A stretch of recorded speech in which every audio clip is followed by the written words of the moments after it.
think the Trimaran is a better platform for a lot of people for a variety of reasons.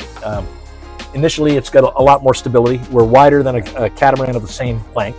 So the boat has a built-in safety factor because of the beam. We are totally unsinkable. The boat is built out of a carbon composite. So it's a carbon skinned boat with a carbon exterior skin, a foam core, and a carbon interior skin. And as a result, if you were to hold the boat, it could not possibly sink. Any monohull that has a heavy lead keel, if you run into a container at sea or something like that, it's possible that it could go down. And quite often, I've seen stories of boats going down in minutes, 5-10 minutes or less. The Trimaran platform has a nicer feel at sea. It sails faster generally than any monohull would, or any catamaran would. The fact that the world's fastest ocean racing boats are all Trimarans today kind of speaks to the way the platform works. This is an unusual rotating mast for a production boat in that it has no spreaders.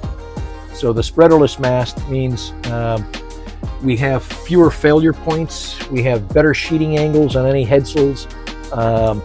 It's just simpler to deal with. Simple little thing like going up and down the rig in a bosun's chair. You don't have a set of spreaders you have to climb around. So the rotating mast... You don't have sails don't get caught on the spreaders when you sails don't get caught. You don't get a spinnaker caught on a spreader tip or something. From a performance point of view, the leading edge of the mast is the leading edge of your sail area. As you rotate the mast, that's the start of your wing, the start of your foil. And if you look at the windward side, it may often look like it's way over rotated, but you look at the leeward side and it looks just like an airplane wing from front of the mast to the leach of the sail. And that's where you get your extra power.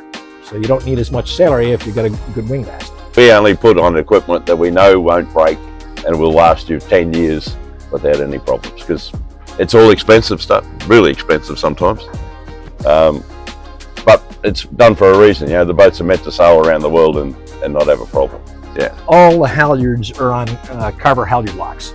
So no compression in the mast, no sheave that's going to put wear and tear on your jib, spinnaker, halyard, whatever. So that works really, really well. So the typical engines on these boats are Yanmar engines. The Rapido 40 has a Yanmar 3Y, which is a 29 horsepower 3-cylinder diesel. And you get up into the bigger boats, and obviously you're going to bigger engines. But there's shaft drive also, so we purposely put the engine as close to the center of the boat as possible to keep all the weight in the center. So the engine, the fuel tank, the water tank, all that, anything heavy is in the middle of the boat to give you a better motion when you're sailing. Reduce the pitching moment. Yeah. One thing that's really particularly nice with each one of the Rapidos is that the transition from cockpit to main cabin is pretty darn smooth. It's actually completely level on the 50 and the 60. Here we have 2 steps down.